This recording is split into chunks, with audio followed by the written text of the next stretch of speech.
Hi friends, welcome to trending சமையல். இன்றைக்கி காலையில் என்ன பார்க்க போகிறோம் தெரியுங்களா?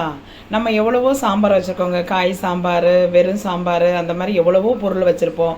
ஆனால் நம்ம இந்த சாம்பாருக்கு ஈடாகாது ஃப்ரெண்ட்ஸ். என்னென்னா இதில் அதாவது தண்ணி சாம்பார் சொல்லுவாங்க. அதாவது நம்ம கிள்ளி போட்ட சாம்பார் சொல்கிறோம் இல்லைங்களா, அதிலே நம்ம ஒரு புது விதமாக தண்ணி வெறும் பச்சை தண்ணி மாதிரி இருக்கும். ஆனால் சாம்பார் டேஸ்ட் ஸ்பைஸில் நல்லா இருக்கும். இது சாம்பார் இது சாப்பிட்றதுக்கு. இது எப்படி செய்யலான்னு பார்க்கலாங்களா? அதாவது இது ஒன்றும் இல்லை ஃப்ரெண்ட்ஸ். ஒரு குக்கரில் 2 தக்காளி, 2 வெங்காயம், 4 பச்சை மிளகா, கொஞ்சம் தேவைக்கு பெருங்காயத்தூள், கொஞ்சம் மஞ்சப்பொடி, இது சேர்த்து ஒரு குக்கரில் இந்த பருப்பை அவிச்சிக்கோங்க ஃப்ரெண்ட்ஸ். இது உங்கள் முன்னாடி நான் அவிச்சு வச்சுருக்கேன். இதுக்கப்புறம் நம்ம ஒரு வானலில் பேனை ஊற்றி நம்ம அதை எப்படி செய்யலாம்னு சொல்லிட்டு நான் காட்டுறேன். வாங்க ஃப்ரெண்ட்ஸ், வாங்க வீடியோக்குள்ளே போகலாம். ஓகே ஃப்ரெண்ட்ஸ், நம்ம ஒரு இது பருப்பை எடுத்து பருப்பை மட்டும் எடுத்து இது எடுத்து நம்ம இதை கடைஞ்சி வச்சுருக்கோம் ஃப்ரெண்ட்ஸ். இதை மட்டும் கடைஞ்சி வச்சுருக்கோம். ஓகேங்களா? இப்போது அடுத்தது பேன் ஃப்ரெண்டு ஒரு பேனில் ஒரு கடாயில் எண்ணெயை ஊற்றிக்கோங்க. எண்ணெய் ஊற்றிக்கிட்டோமா,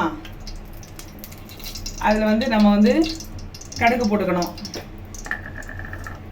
கடுகு ஆல்ரெடி இதில் சீரகம்லாம் கலந்து வச்சுருக்கோம் ஃப்ரெண்ட்ஸ். அதனால் நீங்கள் கடுகு போட்டுக்கோங்க. கடுகு போட்டுட்டு அடுத்தது நம்ம கருவேப்பிலை போட்டுடணும். அது பொரியட்டும், கருவேப்பிலை போட்டுடணும். அடுத்தது வெங்காயம் போட்டுடணும் ஃப்ரெண்ட்ஸ். வெங்காயம் போட்டுட்டு காஞ்ச மிளகா கிள்ளி போடணும் ஃப்ரெண்ட்ஸ்.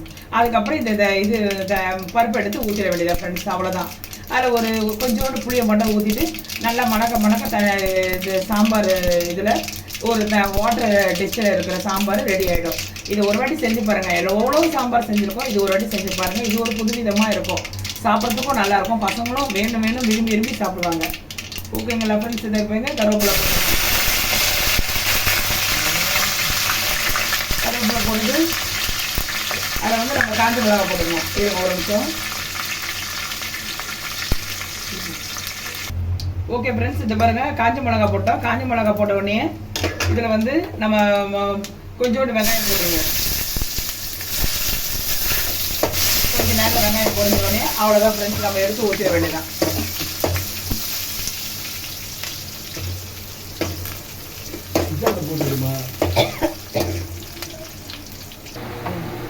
ஓகே ஃப்ரெண்ட்ஸ், நம்ம வெங்காயம் போட்டாச்சு. அதுக்கப்புறம் கொஞ்சோண்டு பெருங்காயம் போட்டுற வேண்டியதான். பெருங்காயம் போட்டோடனே அது கொஞ்சம் நேரம் செவந்த உடனே பாருங்க, அப்படியே நம்ம இது பண்ணி வச்சுருக்கோம் இல்லைங்களா, நம்ம இது கடைஞ்சி வச்சுருக்கோம் இல்லைங்களா, அந்த சாம்பார் எடுத்து ஊற்றிட வேண்டியதான். அதை பாருங்கள், இதை பாருங்கள் எவ்வளோ தண்ணியாக இருக்குது பாருங்கள். இதுக்கு மேலே நம்ம இன்னும் கொஞ்சம் தண்ணியை ஊற்றிக்க வேண்டியதான்.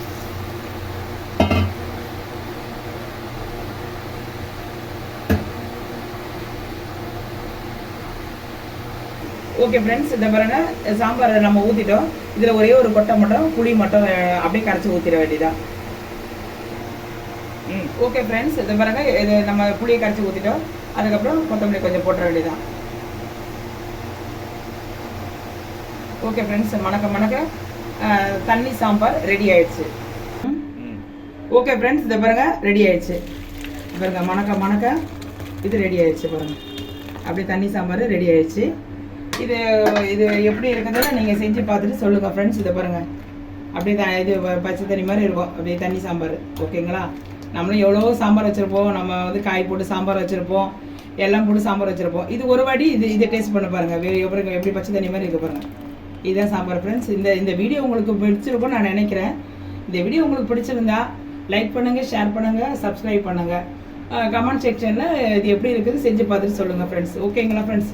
Thank you friends. Thanks a lot.